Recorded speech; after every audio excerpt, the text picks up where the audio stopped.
Hey guys, welcome to Fangs Out, and we're continuing Horror Month. And once again, I've been inspired. I've been inspired by one of the YouTubers that I admire the most. He's from the UK. His name is Grumpy Andrew, and several of his videos are just fantastic. And I always respect his point of view. He has so much horror knowledge. It's scary.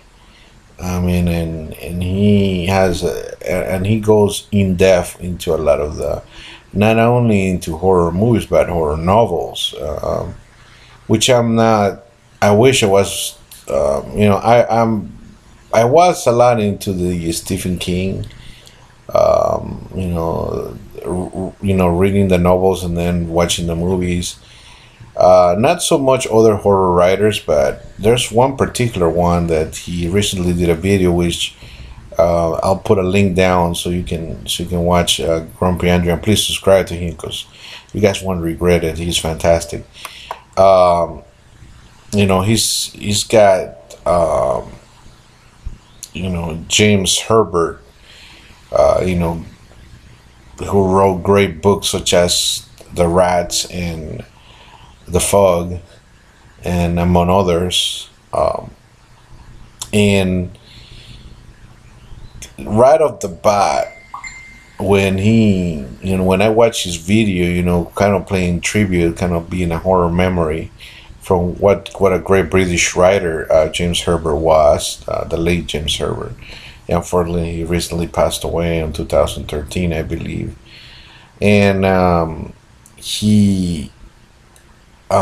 he left a great legacy of awesome horror books, and some of them were surely enough adapted to be movies. Right off the bat, after he said that, when he said The Rats, I'm like, oh yeah, I seen this movie when I was a kid, and I'm 99% that I seen it somewhere. And then I went back to memory lane, found the movie, watched it. Except the movie is known as The Rats, also known as Deadly Eyes, also known as Night Eyes, Rats and Night Eyes. It's a 1982 Canadian, horror film directed by Robert Clouse, and it's very loosely adapted. I mean, just for starters, this takes place in Canada. Meanwhile, the original Rats novel took place in London, I believe, and it's this movie. It's kind of weird because it has some major cheese made for giant rats, but it also has a fairly linear, very you know I want to say almost pedestrian type of plot where you had this divorcee, teacher that knows about rats and stuff, and then he falls in love with this girl that works for some kind of health department, I want to say, or something, that orders a giant mountain of grain that's been spiked with steroids to be burned because he's infected with rats. And the rats of course flee, and the rats, thanks to eating the steroids, become gigantic, and then they unleash in the general population. uh, I think that I read that Mr. Herbert, who wrote the novel and watched the film, was extremely displeased with it. And I think he's a quote. He says, "It's terrible, absolute rubbish," he said. And after watching it, I can probably see why. Because I sincerely, even though I haven't read the novel, The Rats, I can tell you that I can possibly tell by watching Grumpy Andrew's videos and by knowing what type of style he had in other books. It's surely apparent that he didn't want to make this a love story that has some rats in it, which seems like it was.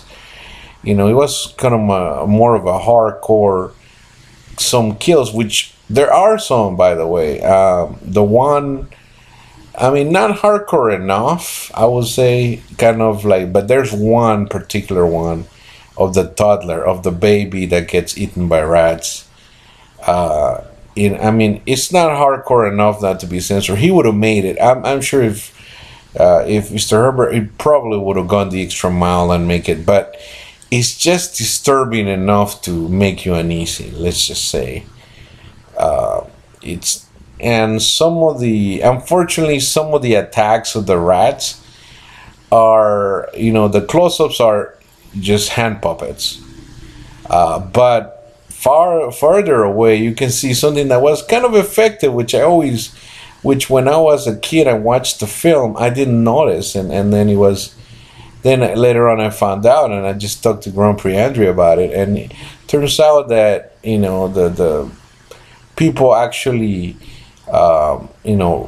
made dressed up little weenie dogs with rat suits.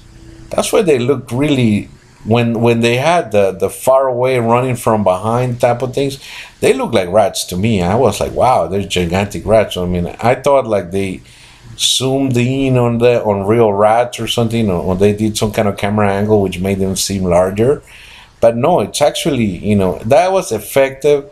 Unfortunately, I recently learned that one of them, one dog did die during filming, which was really sad. This was not intentional at all. I read that it was some kind of weird freak accident with the custom, because they were really careful with the little dogs, and I'm so sorry about that. I always hate any film that has animal cruelty. That's why I still to this day have not watched, and refuse to watch Holocaust, Cannibal Holocaust, because they purposely killed that turtle, and I just don't want to see that. But this was an accident. It's a freak accident, which very, for such a B movie, very sad.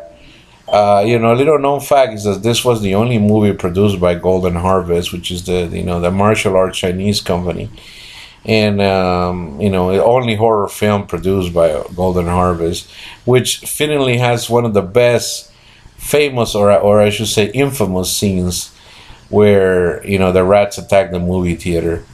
But to me, the best one is the toddler. That's where probably the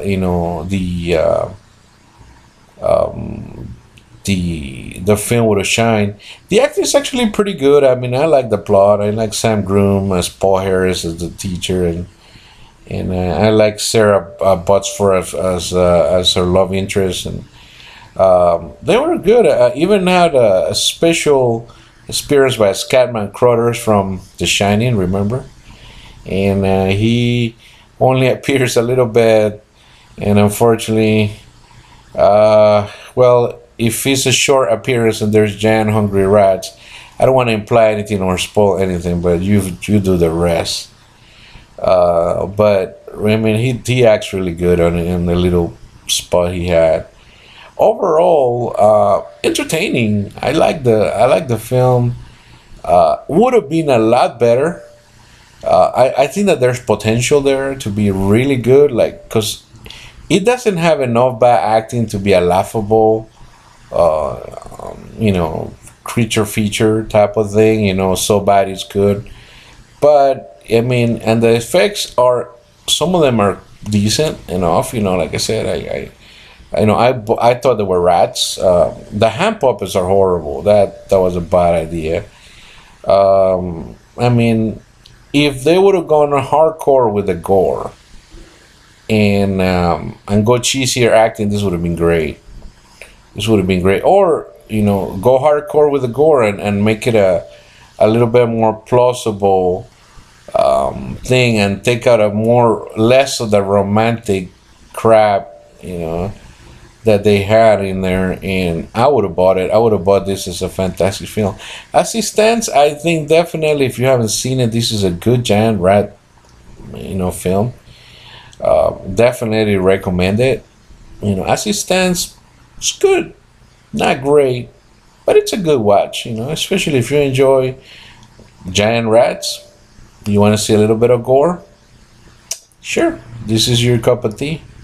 If not, it was it's a lot of wishful thinking. I'm sure if Mr. James Herbert would have more control on it, it could have been fantastic. So this has been dedicated to Grand Prix Andrew. Go out to his channel again. Once again, thanks for the idea. I mean, he didn't know he gave me this idea, but I remember this film. And it's a horror memory of my own. So, take it easy, guys. See you next video.